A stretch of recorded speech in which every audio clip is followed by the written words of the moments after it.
Don't let the voice fool you. Your girl is stressed out, but God, okay? So God woke me up this morning, and the first thing I saw was Moses and Jameis and Jambres and the staff of Moses. And I definitely will be going in more on this, but I just wanted to get on here and cover it quickly. So it was interesting because as I was reading that part of Exodus again, like the Spirit said within me, was it really a serpent? And you guys know what those type of questions do to me. So I went on a word search, and I don't know if you guys remember my video from years ago, but I talked about the word Tannin and how it basically meant dragon or dinosaur or some kind of sea creature or sea serpent. So it's interesting that in the story of Moses, especially that part, the word that was used was tannin. It's not typical of a snake or a serpent.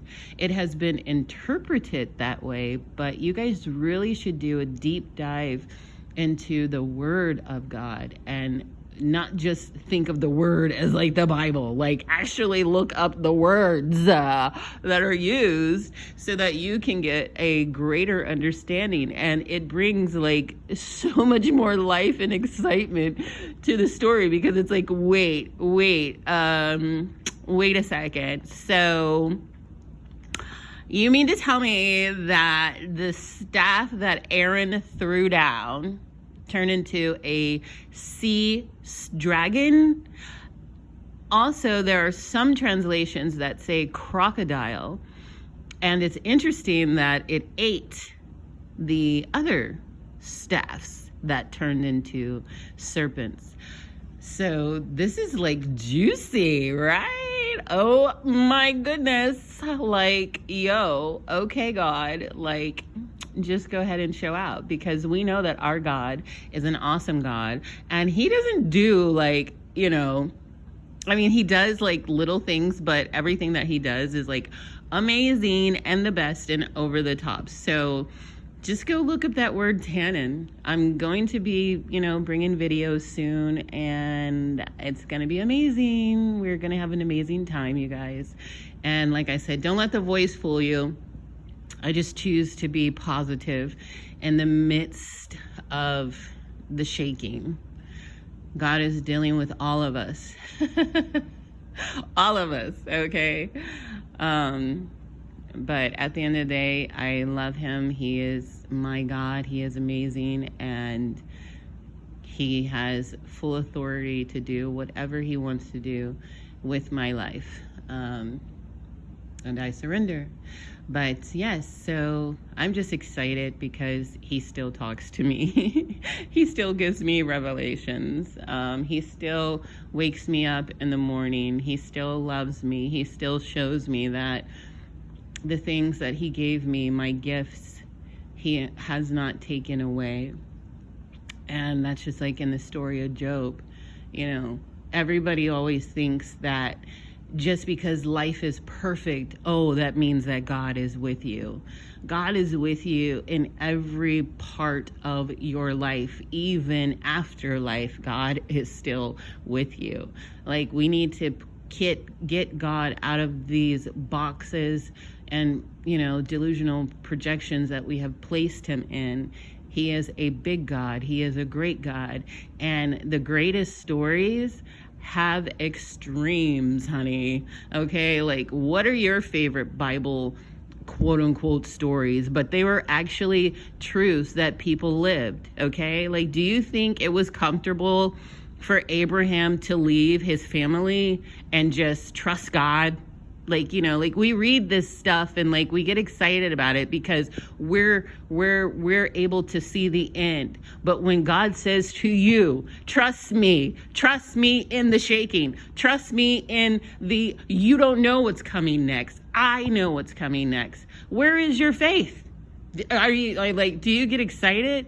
Oh my goodness, like today, I have no idea what I'm going to be doing. Tomorrow, I don't know. Only God knows, but I know that it's going to be amazing because I serve an awesome God, and He does not do things half-heartedly. He doesn't put His children through tests that they can't pass. He doesn't send a shaking that doesn't have a praise at the end of it, a testimony, things that are going to come forth that are going to help other people that are going through things. If people look at you and your life is always perfect and you don't go through anything, where are you relatable? Okay? I'm not a person who's not relatable. Trust me, I tell you guys all the time, your girl does not look like what she's been through. But those of you that have gotten close to me and you know just a little of my story, you understand that your girl has gone through, is going through, and will continue to go through some ish. Why? Because I am in this world. I am not of this world, but I am in this world. And sometimes stuff happens, honey, but God. That's why that's my favorite sentence, because you know what? Do you think it was easy for Mary to get pregnant with Jesus?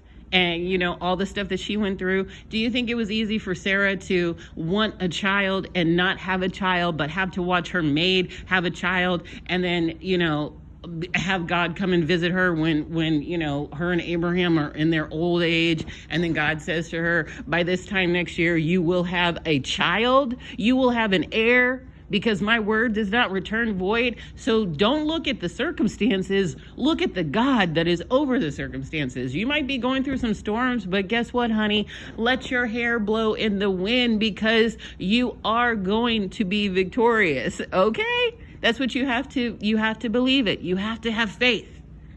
And the stuff that God has brought you through before, this is nothing to Him. Absolutely nothing to Him. And when you said yes to God, guess what? Sometimes God is going to redirect your life, because He has places that you need to go, people that you need to meet, places that you need to be in so that His light can shine there. So who are you to say, I don't know if I want to go through this, God, like it's uncomfortable. It's okay to be uncomfortable. That's where the greatest stories happen, in the midst. God is in the action, okay? He does not shy away from the action. Our greatest things that we love to watch on TV. Hello, people. They're dramas, comedy, tragedies, suspenses. You know, like if everything was always hunky-dory and fine and you didn't have to face any challenges, you would not know beyond the shadow of all doubts that God is God. You would start thinking that, hey, I'm pretty cool. I'm doing this. It's all about me. No, honey, it's not all about you. It's all about Him. And if you serve Him, surrender and enjoy the process, because that's all you can do. Okay? I don't even know where all that came from, but God, okay? I will be back. But y'all, yeah, think about that. The word that is used is tannin, Tannin, or Tanin, depending on, you know, who's spelling it, honey. You know, we know that spelling is not my forte, and I laugh because I'm like, why did you make me a writer, God? Like, it's because of my ability to see into things and bring things forth from the unseen world to the seen world, honey. And once you see it, you can't unsee it. Okay? Once you see it, you can't unsee it. And it is what it is. All right, you guys. So, yeah, just think about that. I'm like sitting over here just like mind blown. Like, okay, God. So when you told Moses in the wilderness to cast it down and it turned into, okay, and then you told him, grab it by the tail. Like, okay, let's just do like, you know, like how, I know you guys have seen that crocodile guy on TV, like, you know, the nature hunters or whatever they are, like the crazy people that go out there and, you know, they want to get up close on like crazy animals, right? Like when you wrestle an alligator or a crocodile, don't you grab it by the tail? I mean, like, I'm not talking about you personally. I mean, like the universal you. I don't know. It's just interesting. Like when I saw the interpretation that it could have been a crocodile, and then you think about ancient Egyptian gods and who they worshipped and the form in which they worshipped them in. There is a crocodile god, and the Nile. There's something to that Nile. Anyways, I will be back, darling. Gone with the wind, fabulous. We are soldiers in the army of the Lord, and the battle is thick. But God, okay, the battle is not yours. Let God fight it. Sit back and watch. They thought they had you, honey. They really did. They thought that they had you. And I'm not talking about nobody in personal. I'm talking about you, like just the universal you, okay? If it sticks, you can't acquit it. All right, later, guys. Wait, no, it was if it don't fit. Anyways, it don't matter.